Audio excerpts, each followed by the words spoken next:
a stable supply of global energy.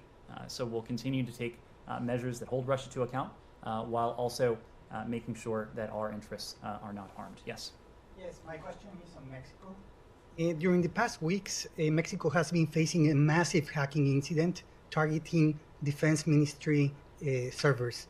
Among the trove of documents that have been released by the hackers are communications between the U.S. Embassy and Mexican authorities, information on joint law enforcement operations between DOJ and Mexico, assessments by U.S. NORTHCOM of Mexican military capabilities. And the questions I have for you are two. Did the U.S. government address this incident during last week's security talks with Mexico? And second, did the U.S. government transmit any kind of concern about the hacking incident? So there's not much I can say on this because, of course, we wouldn't speak to reports of allegedly leaked or, in this case, hacked documents. I think what I can say is that these reports underscore for us the notion that no country, no institution is immune from the threats that we collectively face in cyberspace.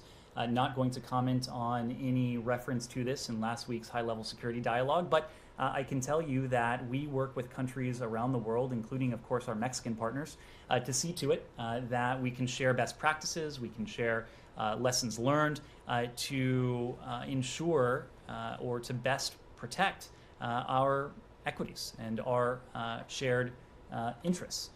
So I think I would leave it there. So just to be clear, you're not saying that these issues weren't discussed last week, right? I'm just not commenting on the specifics of last week's discussion in that regard. Yes. President Castillo is being investigated for several cases of corruption, and he has announced a coup against him. Is the United States concerned about the stability of Peru? We're closely monitoring the political situation in Peru. As you know, Secretary Blinken had an opportunity to travel to Peru earlier this month to meet with our Peruvian counterparts. We continue to closely monitor the political situation. We believe that accountability remains vital to any open democratic political system. And as Peru engages in the hard work of democracy, the OAS may potentially serve as a partner in this process. Under the Inter-American Democratic Charter, we share a hemispheric commitment to upholding democratic values, human rights, the rule of law. That was a message that Secretary Blinken imparted in his high-level meetings with his Peruvian counterparts last week. Yes. Thank you. So on Secretary Sherman's trip to Japan, so in the background briefing this morning, senior State Department official said Taiwan will be one of the major topics.